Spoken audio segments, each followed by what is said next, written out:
மாதிரி நாரிக்கிட்டு இருக்கு உங்களுக்கு. வந்து பாருங்கள் கடையோட நிலைமை எப்படி இருக்கு.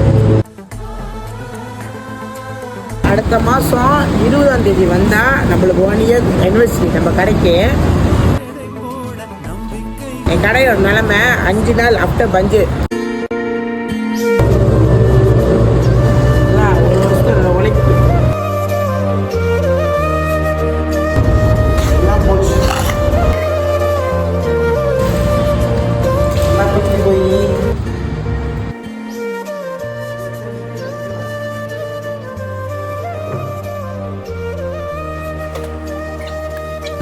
இதெல்லாம் புட்டு வந்துருச்சு. இதெல்லாம் செஞ்சு போச்சு. அது எதுவும் பண்ண முடியாது. ஐஸ் பட்டிலாம் நின்றுச்சு. இந்த ஐஸ் பட்டம் நின்றுச்சு. வேலை செய்ய முடியும் தெரில. உள்ளுக்கு ஸ்டாக்லாம் அப்படியே எல்லாம் அப்படியே கிடக்குது. தெரில பார்ப்போம் என்ன நடக்குதுன்ட்டுன்னு. நாளைக்கு தான் க்ளீனிங் ப்ராசஸே ஆரம்பிக்க போகிறோம். எப்படி போகுதுன்னு தெரில. கடை திறக்கிறதுக்கு ஒரு வாரம் எடுக்கும். திறந்தாலே நான் டிக்டாக்ல இன்ஃபார்ம் பண்ணுறேன்.